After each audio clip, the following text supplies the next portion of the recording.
ready for bed with me while I tell you how my breakdown first started. So I was about to turn 40 and my mum said to me, your 40th year is going to be the best year of your life. I was like, okay, mum. At that point I was pretty much the biggest weight I'd ever been. It's about 14 and a bit stone. My marriage was totally falling apart. We'd been together 15 years. Max and I hadn't been getting on very well. He didn't get on with his stepdad, who was his dad. It was his stepdad biologically, but it was his dad, if that makes sense. Yeah, so I was like, okay. Anyway, 2 weeks before my 40th, my mum said to me, my mum adored me.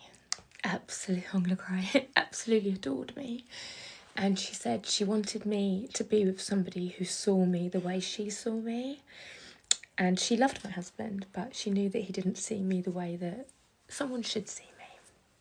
So 2 weeks before my 40th, I threw my husband out. There's a whole story into that, which I might tell you another day. I threw him out. It had been going on for a really, really long time. We'd been sleeping in separate rooms. He'd already been making lists of things he was taking. Like, this was not a big shock. If he was on here now, he would tell you a totally different story because he's a fucking liar. But anyway, so I threw him out. Max then came home. I was a mess.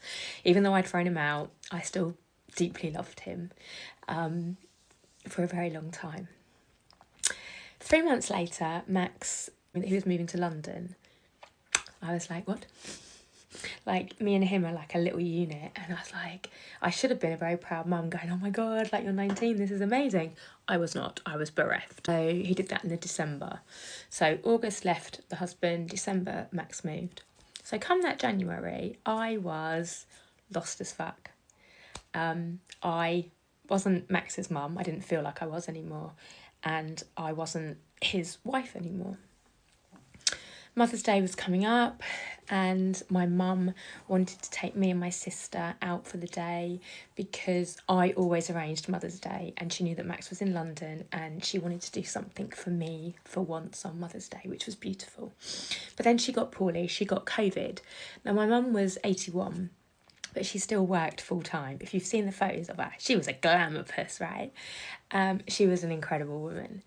And she got poorly and so she was off with COVID, which of course at 81 was never going to be great. So she cancelled Mother's Day. And on the Sunday night, Mother's Day night, I spoke to her on the phone and she's like, I really don't feel well. And I was like, okay. I was like, well, I'll tell you what I'll do. I'll give you a call in a couple of hours. I tried to call her and she didn't answer.